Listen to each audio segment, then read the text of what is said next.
Hello all, you are watching Books in Short.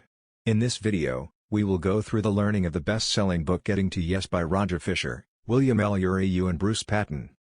Getting to Yes is a handbook that teaches us how to do successful negotiations and everything we need to know about resolving conflicts of all kinds and a conclusion in every possible discussion without making it a heated debate.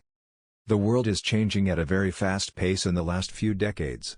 Just look around you and you will see the transformation that society is going through in the way people are interacting with each other. Post-COVID, even essential discussions and decisions are taken online. And although it might seem like a while ago, it wasn't too far in the past that most arenas of life were controlled by just a few important people. And they didn't even consider the opinion of other people. Today, it takes multiple people to make all kinds of choices, whether in a family, business, or another realm of life. That means we've got to negotiate to come to solutions that are beneficial to everyone involved. Which isn't always easy. Thankfully we have the timeless book Getting to Yes, How to Negotiate Agreement Without Giving In to help us through. Here are 3 most memorable lessons from this book. First lesson. Everybody that you negotiate with is a human being, just like you. Although it would be nice, conversations are never a simple discussion of facts by 2 people who are completely rational. In reality, you're always dealing with 2 different sides to the story, 2 separate interpretations of reality. It's important to remember that whoever you're dealing with brings their own values, emotions, experiences, and personalities to the negotiation, and so do you. That'll make it at least a little easier to try to recognize when you're not on the same page. Also, keep in mind that everybody responds differently to the same circumstances. Some may get aggressive after a lengthy and intense discussion, while others end up defensive. Unfortunately, these emotions can make for a completely unproductive conversation once they arise. You might be tempted to use rational arguments to calm the situation, but that won't work when emotions are at play. Every negotiation will always have these 2 aspects, the factual and the emotional, to it. While it's impossible to separate them, it's important to recognize each and the potential they have to make things difficult. This means addressing and working through intense emotions like fear or anger. You'll need to have empathy, listen well, and consider the other person's viewpoint if you're going to come to a satisfactory resolution.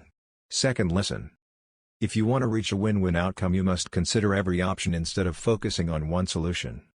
Think of the last time you had to negotiate with someone. Did you go in with a clear picture of what you wanted? Were you committed to making it happen no matter what? Chances are if that was the case, then things didn't turn out how you expected. Fixating on solutions first doesn't work because it only looks at one side of the problem. If you're having a conversation with me and fail to consider what would be in my best interests, you'll have a really tough time convincing me of anything. Instead, you need to open your mind to talking through all sorts of potential solutions. You also must make sure that both people are happy with one of them before agreeing to it. If someone told you that you had to decide who the Nobel Prize winner would be, you wouldn't just go pick a person immediately. You'd make a list of people who might deserve it and choose from that list. Negotiations should be the same way. Think of all negotiations as having 2 parts. First part is to identify and talk through all potential solutions, considering even extreme options. If necessary, consult experts, draw it out, or brainstorm with each other. Second part is to agree on the solution that best meets both of your needs. Third lesson. The best results come when you prepare for your negotiations well. To get ready for a negotiation, you have to learn as much as possible about all aspects of what you're about to get into. Compile all the information you can and review it carefully. You need to know about the people and the context of the situation to prepare well. Consider what the other person's values are. What are their goals and interests? Are the interests of their bosses or spouses important? Are there other factors that may affect what they want?